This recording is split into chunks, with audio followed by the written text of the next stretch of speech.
And the mistake I want to talk about next that we so often make is known as unstrategic scheduling.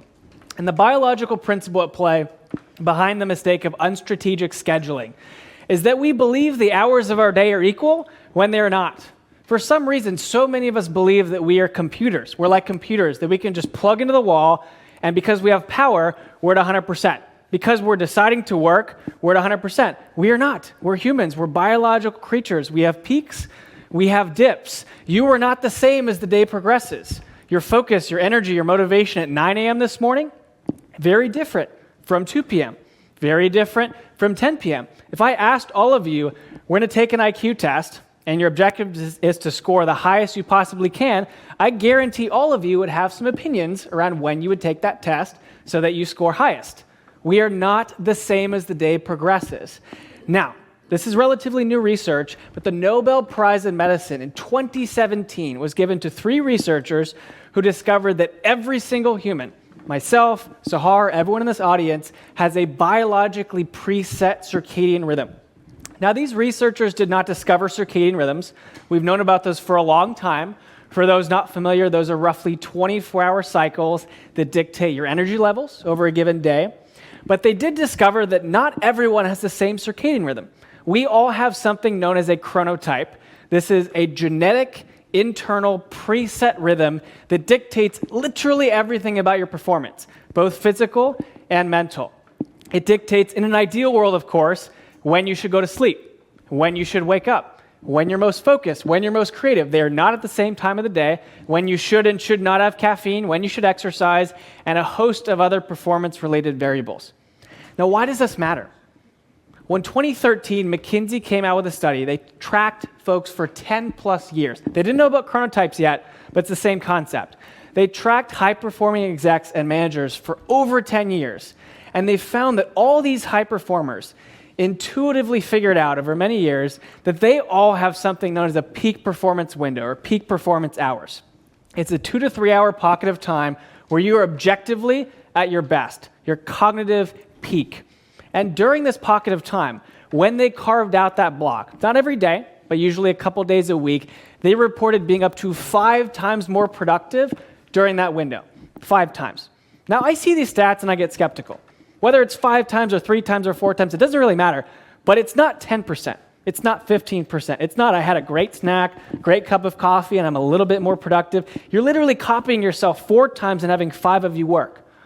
And this research really speaks to the non-linear world that we now live in. The old world was an extra hour of work, an extra hour of parts. There's a very clear relationship. Think about old school factories. You work an extra hour, you get another hour of results. Nowadays, that relationship is broken.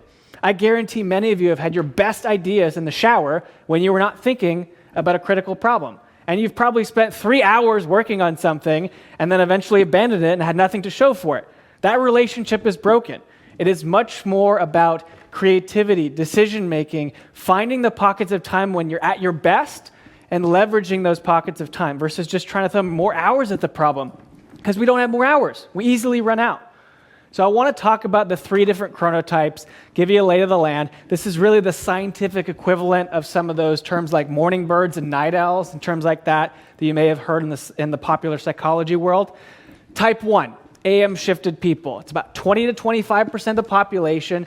These folks go to bed early, wake up early. They wake up bright-eyed and bushy-tailed, linearly decrease in energy over the course of the day.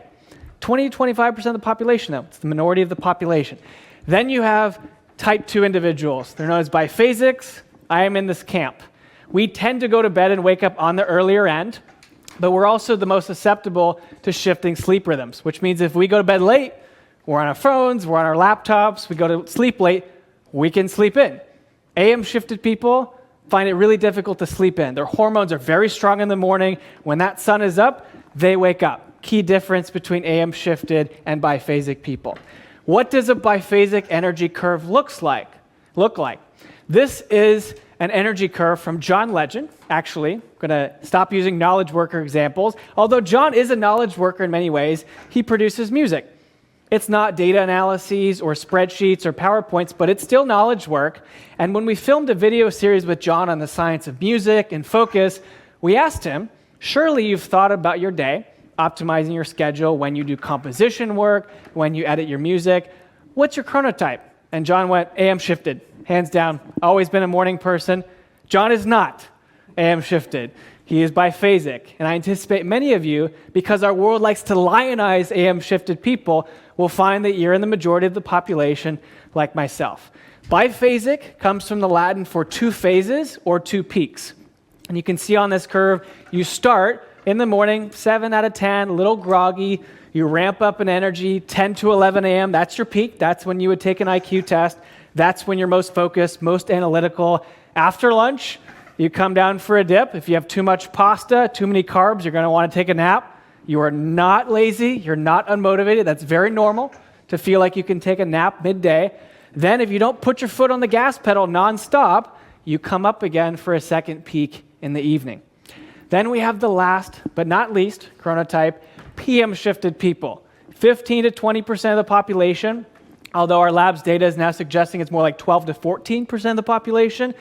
These are the Sahars of the world, the Jon Snows of the world, the Night's Watch. These people genetically prefer to go to bed later and wake up later. And slight diversion here, the leading hypothesis for why we have PM shifted people in the first place goes back to an earlier concept. Humans are not that competitive in the animal kingdom, which means that if we all have the same chronotype, we're all rise and fall with the sun types, we all go to sleep at 10 p.m. and wake up at 6 a.m., well, that's 8 hours where a competing tribe or some tigers could come in and slaughter the whole tribe. That's not going to work. We won't survive. So we needed genetic diversity. We needed people to tend the fire, to protect the tribe, to stay up late so that we can all get our Z's. So to all the PM shifted people out there, raise your hand if you think you're PM shifted. A couple people. All right, it's about 15 to 20%. That lines up with the average. Two things. First off, I'm sorry that the world is still so geared towards morning people. It's not fair and it is hard. Number two, thank you for protecting us and ensuring that at least some of us could get great sleep. We deeply appreciate it. Now, there is no chronotype that is better or worse. They're just different. What is good is to figure out your unique blueprint. How do you work best? What is your internal rhythm? And then to work in line with it and leverage it as much as you can. I was 5, maybe 6 years old. So my dad was an equine veterinarian. Very niche job. He was basically a dentist for horses. He traveled a lot. And so when he would get ready to travel, he needed trail mix. That was his preferred food. He was on the road, always just wanted as much trail mix as possible. So he went to Trader Joe's, you get this, just in Costco-sized quantities. And I loved to make it. As a kid, for some reason, I just like to categorize things and put things in boxes and bags. And so my dad saw this and went, all right, if you want to make some extra money, here's the deal. Every bag you make, you get a nickel, which was nothing at the time, but he never failed to remind me that back in his day, it was a nickel for a gallon of gasoline, and so you should just be grateful for it. And I swear I made, before every trip, like 20 or 25 bags, barely enough to buy some candy from the local general store, but I loved it. And it just taught me that probably my first memory of there are things that people want, and if you see the opportunity or they're willing, then you can get work done, and that's when people give you money. It was nothing, but I still remember it for some reason before a first job or tutoring or anything like that. And it's a very fond memory of mine. I'm not sure how it's influenced how I believe, how I perceive money today or how it impacts me today, but it's the first memory that comes to mind. I think I was 5, maybe 6 years old. So my dad was an equine veterinarian. Very niche job. He was basically a dentist for horses. He traveled a lot, and so when he would get ready to travel, he needed trail mix. That was his preferred food. He was on the road, always just wanted as much trail mix as possible. So he went to Trader Joe's, you get this, just in Costco-sized quantities. And I loved to make it.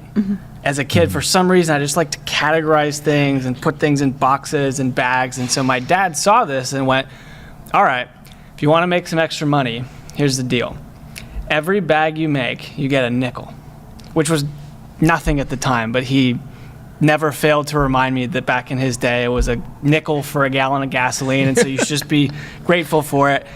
And I swear I made, before every trip, like 20 or 25 bags, barely enough to buy some candy from the local general store, but I loved it. And it just taught me that probably my first memory of there are things that people want, and if you see the opportunity or they're willing, then you can get work done, and that's when people give you money. It was nothing, but I still remember it for some reason before a first job or tutoring or anything like that. And it's a very fond memory of mine. I'm not sure how it's influenced how I believe, how I perceive money today or how it impacts me today, but it's the first memory that comes to mind.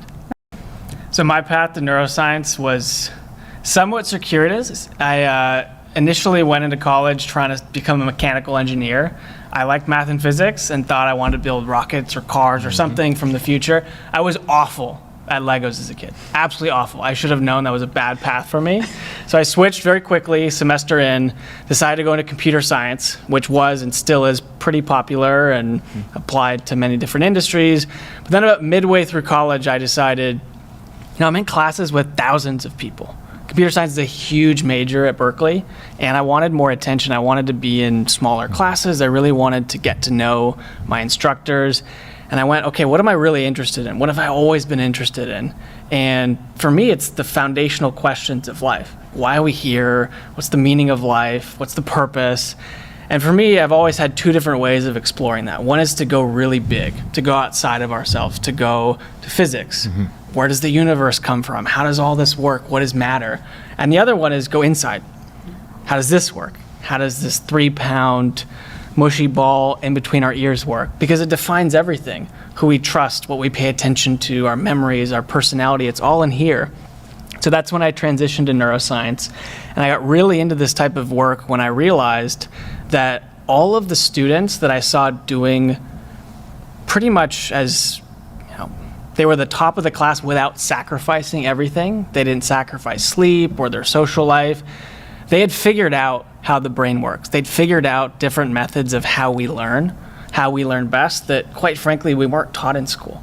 If you think back to school, we were always taught what? Like, here's the subject this semester, here's what's on the test, but no one talks about how to learn, or today, how to work. And so I started getting really into research, decided to put a book together on the science of learning, and then ended up joining a research project led by Sahar, and then teaching and continuing to just pull research together and give it to the world, and here we are today. Okay. So They joke that you only burn out once, or at least hopefully. In so many cases, you have to experience something to know when it's going to come again. What are the signs? What are the symptoms so you can avoid it in the future? So it's a common thing that happens, and now you have the awareness, and hopefully it doesn't happen again. So to Sahar's point earlier around really pushing everyone to embrace what it means to be human, how our minds work best, alluding to an earlier comment you made around, people are always constantly working, we're a little bit on, we're partially on. Personally, I find that that's a remnant of the Industrial Revolution, where we focus so much on, let's get these machines to be efficient. Let's get the most efficient factory as possible. And ideally, a factory that has the machines running all the time, 24/7, is a great factory. Humans don't work like that. We can't run 24/7. It'd be great if we could. A lot of employers, a lot of bosses would love their people to always be on, but we're not. We're not machines that can just plug into the wall and because we have power or electricity flowing, we're at 100%. That's just not the case. I guarantee that both of you, all of us here, we have energy dips throughout the day where you're just not as energetic, you're not as motivated. If I were to give you an intelligence test, you wouldn't score as highly. That's because we're human. We have these peaks, we have these dips. And also, we can't focus for that long without getting distracted. Now, a lot of folks, they just work 2, 3, 4, 5 hours straight, and then what happens at the end? They're exhausted. And they need a really long break to get back to being able to focus on something. Instead of doing that where we're just putting in hours, more hours, which is a remnant of if you run the machines more, you're going to get more widgets outputted. Focus more on the quality of the hours. An hour of really intense focus where you have a clear objective, you're only doing that, your phone's away, you're not multitasking, you're gonna get so much more out of that than 5 hours of excessively multitasking, I'm partly distracted, jumping on a call work. It's about the intensity and the focus versus the number of hours. And I think it's really important in a world that's moving more towards AI is going to automate everything it possibly can, to focus on what advantages humans have. And that is creativity, making good decisions. And that doesn't mean more hours. You can throw a lot of hours at a problem and have no useful insights. And then randomly in the shower, you figure out the solution. That's how creativity works. And so my big push to people is don't just assume that working more is better. Be intense, be focused when you're working, and then when you're not working, actually don't work. Don't just be passively scrolling through LinkedIn or your email saying, like, I'm taking a break. It's not a real break. Take a real break. Take your dog for a walk. Meditate. Take a nap. Go make a snack. Look at the window and just stare outside, get some perspective. A real break versus this feels very half-assed. Like we're half working, we're half taking a break. Just pick a lane. When you're working, you're working. When you're not, then really detach.